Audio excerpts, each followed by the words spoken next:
Have you ever just wanted to disappear into the forest and join the fair folk? I know I have, so this week I'm making a little forest spirit with wired antlers and pointed fairy ears. If you just found me, by the way, my name's Jo. I'm a full-time mixed media artist based on a narrowboat in Wales. I'm starting with a brown pipe cleaner to form the shape of the antlers. I'm going to wrap this in some yarn and needle felt it. Last time I did this, I made the mistake of using what I had to hand, which happened to be a red pipe cleaner.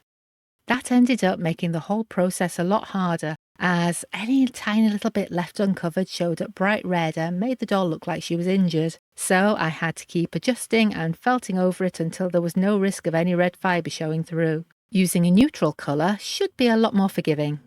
This is a super chunky acrylic yarn that I've already unravelled. I tried to unravel quite a long strand so I can at least cover one antler in a continuous length. I don't want to have to be tucking ends in where it's going to be visible. So if I can do half of it with a single strand, then I can join it in the middle where it'll be covered by the hair and it won't show up.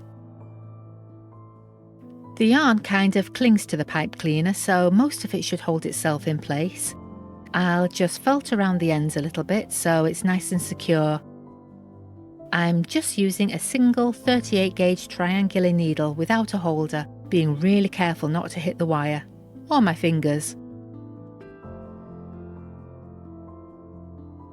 I've chosen a light silver grey cotton for the skin fabric. I like my dolls to have an otherworldly look, so I mostly tend to stay away from realistic skin tones.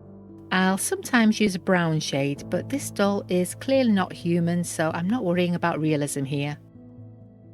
I was toying with the idea of just using a plain cotton for the legs, as she's going to have a long dress, so they're not really going to be seen much. But I do like the stripy legs, and sometimes I think it's those little details that make all the difference. Bead jointing these tiny limbs can be a little bit tricky, especially at this time of year when the light's not very good. I do love these metal beads though. The thread I'm using for all the jointing and closing seams is Gutterman Top Stitch, which I think is a must-have for doll making. I'll put a link to that in the description.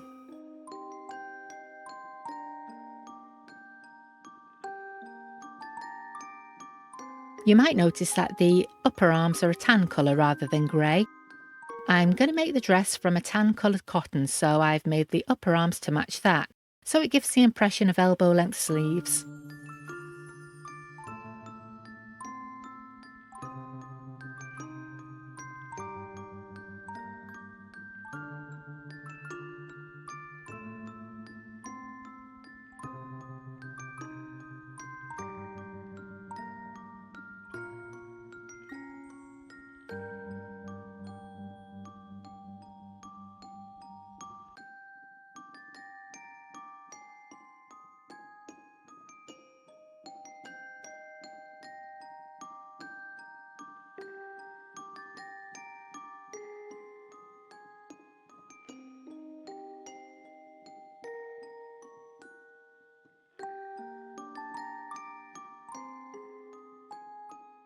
Most of my dolls don't have ears. I mean, most of them don't have noses, so ears were never that much of a consideration. I feel like this one needs some pointed pixie ears though to go with those antlers. I want to position them so they're angled slightly backwards rather than sticking straight out sideways, so I'm ladder stitching them all the way around and positioning them as I go.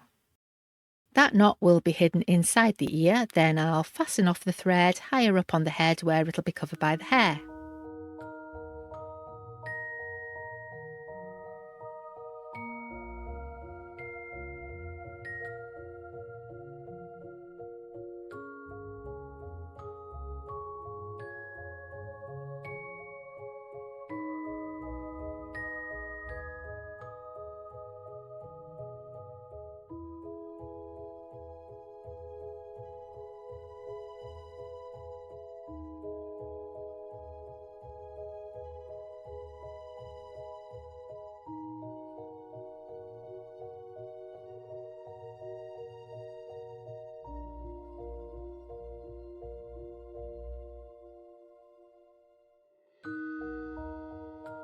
Now for the face.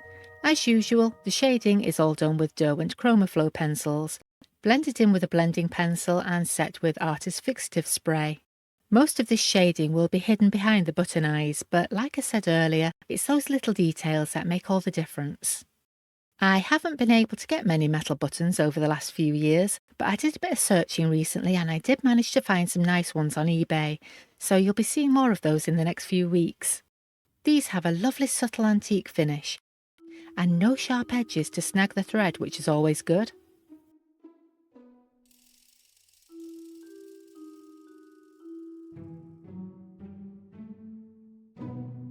I think adding the line detail is probably the scariest part of the whole doll making process. If I mess this bit up, it could potentially ruin the whole doll. I think the only time I truly messed it up was when a pen leaked and left a big splodge next to the eye. I wasn't going to let that stop me though, so I made an eye patch and turned her into a pirate. That one actually turned out to be really popular.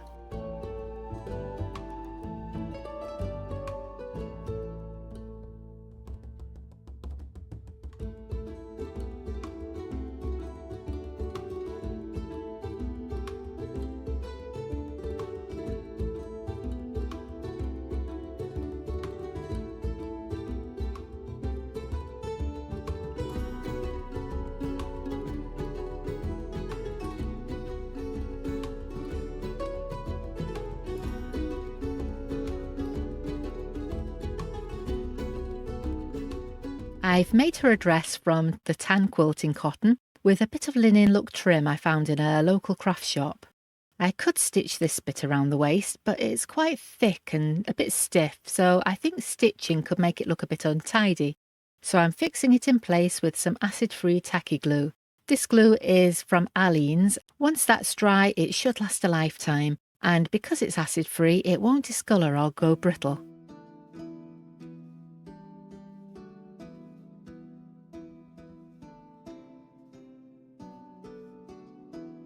I've painted some boots in acrylics and I'm just adding some laces with a waxed linen thread.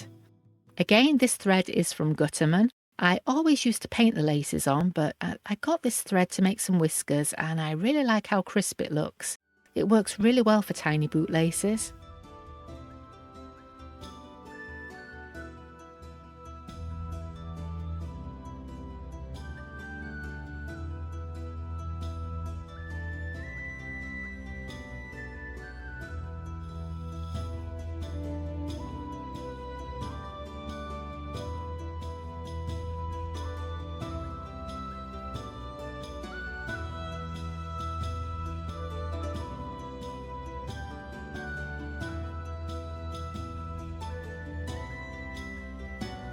I stitched the shoulder beads onto the arms earlier, so now I just need to stitch through them a couple of times to attach them to the body.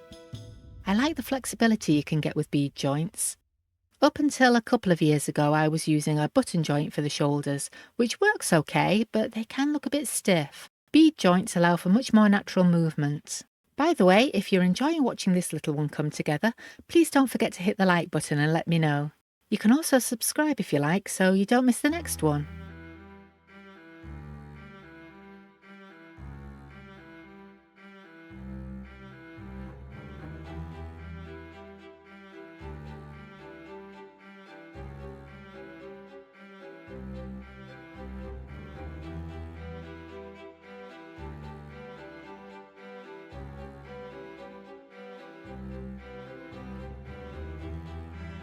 I've picked out some super chunky acrylic yarn for the hair.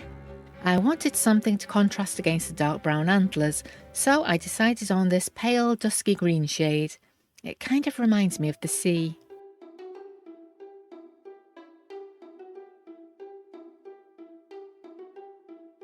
This yarn is from the Signet Mythically Chunky range, which has a lovely natural wave when it's unravelled. I bought this one a few years back, but I think it's still available. If I can find it, I'll put a link in the description.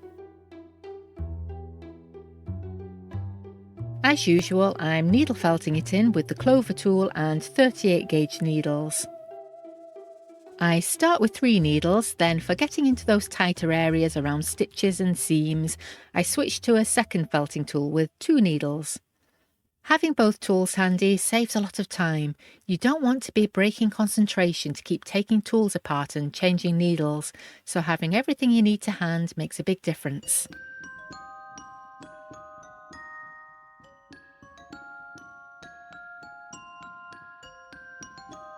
I've named this little one Keren Tangleroot.